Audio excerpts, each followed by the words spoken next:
Hey guys, welcome back to another episode. Today I want to take a closer look at some semiconductor updates impacting mainly the PC market. We are getting kind of this crowded space here. We have recent news from Intel, from Nvidia, from AMD, from Apple, even from Qualcomm. So in today's episode, what I want to do is take a closer look at what we've heard in the past week or so, mainly dealing with the PC market and what should we expect for in the future. So let's take a closer look in today's episode. So I think the first place to start is taking a closer look at Intel and their most recent earnings, right? Intel is one of the few that have reported earnings here, and they do share a lot of great insight in the PC market. For those that aren't familiar, the PC market has kind of seen a huge slowdown as kind of consumer spending has gone down. A lot of places still had too much inventory, so there was a huge inventory correction. So we have seen kind of this strong pull down in the PC market.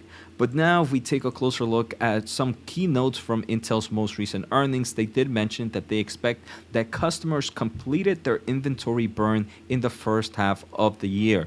So it does seem like inventory correction has happened to some extent, and that's kind of driving some solid sequential growth for the PC market, and they expect that to continue into quarter four and the remaining of the year.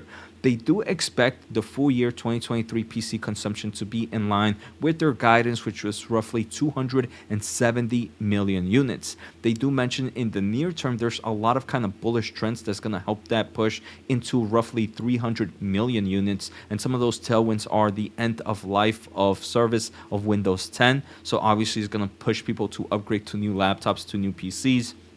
And the second thing is this overall AI market, the new kind of solutions coming out in the AI space. And a lot of these AIs coming into the local workloads is also going to push a new era in the PC market.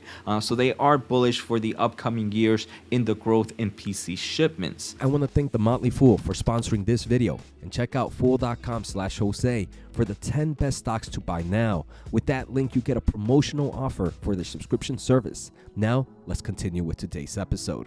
Now, I want to take a closer look at some of the news we've seen in the past week or so. The first one comes out for Qualcomm. So Qualcomm right now is sitting at $106. Year to date, the stock is down. It's pretty much flat, right? Year to date, which is pretty crazy because most of semiconductors are up on a nice percent year to date basis. So Qualcomm on October 24th, less than a week ago, announced their Snapdragon X Elite, which is going to be their supercharged platform for the PC market. It's going to be an ARM CPU. What is pretty interesting about this is going to be Qualcomm's first kind of laptop PC CPU, and usually when you kind of see the first version or first iteration of a CPU, it tends to really be something maybe in the entry level, but Qualcomm says, hey look, no, we kind of released this and this is going to be one of the best, if not the best CPU in the market. I've done plenty of videos from Qualcomm, but I just want to take a closer look at some of the images. They do mention that, hey look, this new CPU, which is called the Orion, is going to be faster than the M2 Max in single-thread CPU performance. It's also going to be better power efficient than the M2 Max, which is already a very powerful, efficiently power performance efficient CPU to the market, right?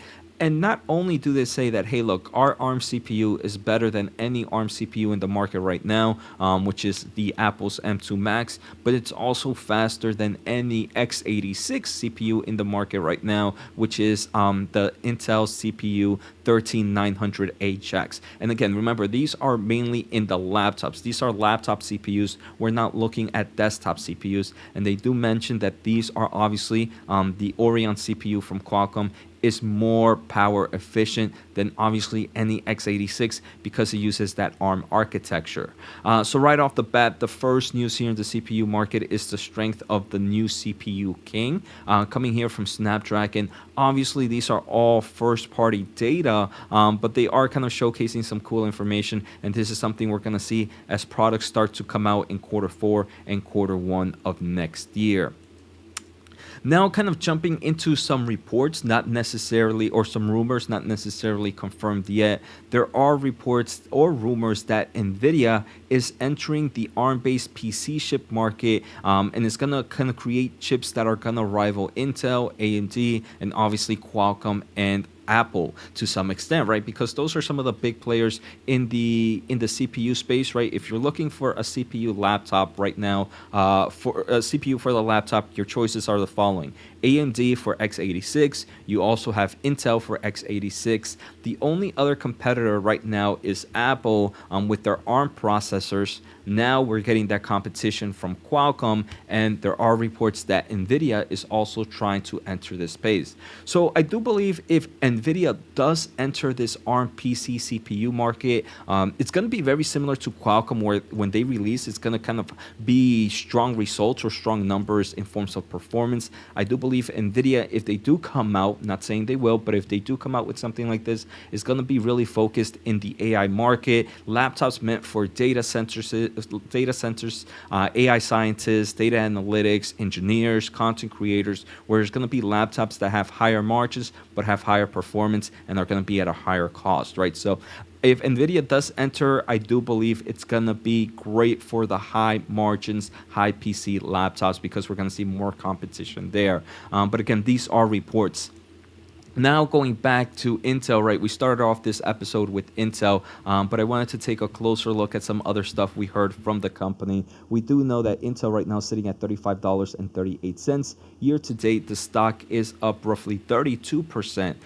So Intel, like we saw, the company destroyed earnings beat earnings per share, earnings beat revenue, and they are expecting Q4 to be a year-over-year revenue growth for them, which is pretty good for Intel, as this is a company that has not been growing revenue for quite some time. So what I really wanted to take a closer look on Intel is kind of take there was a question during the earnings call about how Intel sees the competition, as we are hearing kind of the potential of more ARM competitors. And Pat Gilslinger first starts off by saying, hey, look, we take all competition seriously, but these kind of CPUs that they hear from Apple, from all these other players, they don't see this as potentially being all that significant overall, which is pretty interesting, because I do believe Apple in their most recent quarter, we're going to see the market share. Apple in the most recent quarter has roughly 10% of the market share. In my opinion, that's pretty significant. But we can see Pat Gilslinger, I believe maybe he's talking more about Qualcomm CPU, and also more into also kind of the CPUs from these rumors from Nvidia. So they don't see these being as potentially any significant overall. The other thing is Intel is a big player, right? And they do have big partnerships with OEMs. So maybe, unfortunately, they might try some strong hand to make sure they continue to be kind of market share leader here. Outside of that, Intel did announce their 14th generation desktop processor, and that is, many people are calling it a Raptor Lake refresh. There's not much growth compared to the 13th generation, and they released, I believe, six desktop CPUs from the 14900 to the 14600K, right? So the company is just released their 14th generation desktop processor. I do believe that came out October. They started to launch on October 17th. What I find pretty interesting, though, is Intel has another CPU that's expected to come out on December, and that is going to be Meteor Lake. This is going to be the one that's using Intel's 4 technology node, and this is going to be one of their most advanced nodes right now, and this is also going to deal with a lot of AI solutions. But this Intel 4 CPU, which is going to be the Meteor Lake, it seems to be only coming for the laptop market. There's no version of it in the desktop market. So I wonder if there's something going on with Intel's manufacturing that they decided to only make this a laptop CPU. So something to keep in mind of. We'll have to kind of see what they bring in for the desktop market in the future. So it does seem in the meantime, Intel just kind of did a refresh for their 14th generation. I'm not too excited about this refresh, but I do believe this Intel Core Ultra processor, which is expected to launch in December 14th, their Meteor Lake CPU for laptops, is going to be something pretty amazing. Now we're going to take a closer look at AMD. I want to say AMD hasn't really showcased anything new in the CPU space right now, but nothing too crazy, right? They recently just introduced, now that I think about it, they introduced on October 19th the Threadripper 7000, and this is more for just the workstations, and it's a CPU that's going to be for the heavy users, right? It's more for engineers, for people that need high core processors. As you can see, the cheapest version is roughly $1,500, but nothing here for the consumer base, in my opinion. The only thing that AMD investors should know is they are expected to report earnings tomorrow, and this is going to be the best place you're going to find any content. So make sure to hit the thumbs up and make sure to hit the subscribe button. Next, I want to take a closer look at Apple, but first I want to take a look at overall market share. Here from IDC, we do see that, hey, look, 10% of third quarter 2023 market share is coming from Apple. So Apple is definitely a big player here in PC shipments. The other 90% or so, 89.4%, are most likely x86, and it's between Intel and AMD and maybe some other players. But we can see that Apple is a big player here, and they do have a nice amount of market share. Apple stock right now is sitting at $169. Year to date, the stock is up roughly 35%. What is pretty interesting is Apple really announced this random events. It's pretty random because it came out, we just heard about it a few days ago, and it's expected to happen tonight at 5 p.m. I think that's roughly 8 p.m. Eastern time. But what's so weird is many people are saying that this was just a scary it's called the Scary Fast event, but it appeared out of nowhere. It actually appeared during the time when Qualcomm released their new chip. Many are speculating that Apple is going to talk about their M3 chips, mainly for the obviously the MacBook Pro, as the company recently announced their already A17 chip, which is going to be a 3-nanometer chip for the phone industry. So now they're saying that Apple is going to unveil the M3, the M3 Pro, and the M3 Max.